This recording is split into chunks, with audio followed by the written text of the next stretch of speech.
Chapter 12, Gender and Sexuality. We will be discussing the sections of gender roles and gender stereotypes, gender differences, and gender typing. Gender roles designate the kind of behaviors that are considered appropriate for men and women to perform.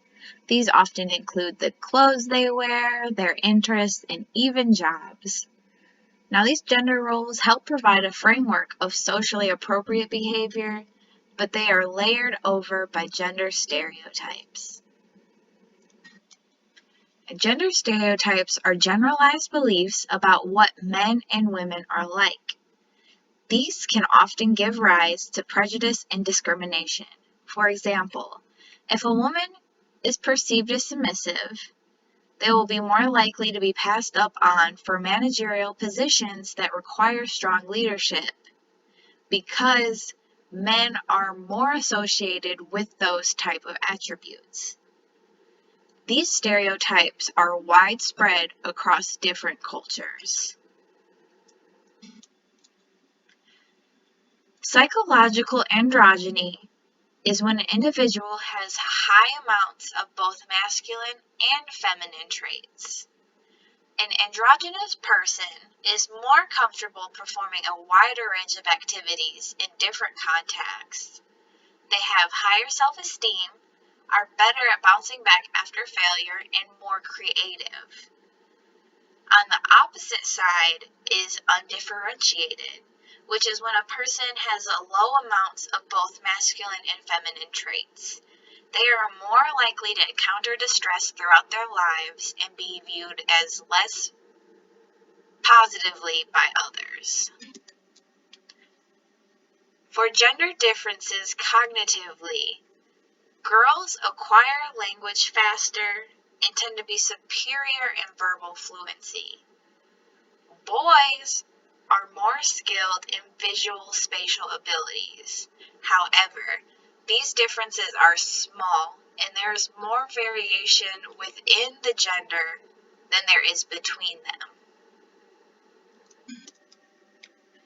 As for personality and behavior differences, women tend to be more extroverted, warm, open to feelings, anxious, nurturing, expressive with their emotions, more likely to cooperate, and more likely to combine sex with a romantic relationship.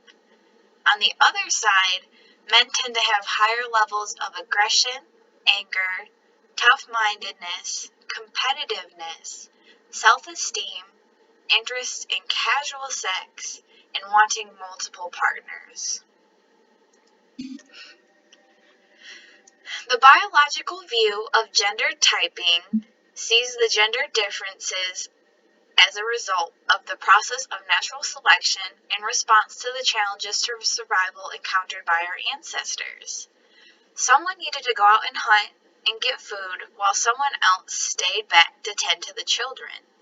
The physical differences between men and women created this natural division of labor.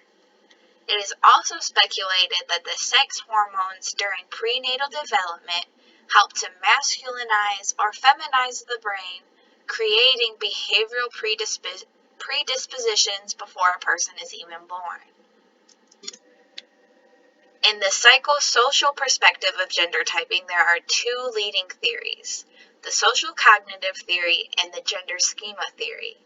The social cognitive theory believes that during early childhood, the development of mental concepts of gender-appropriate behavior occurs.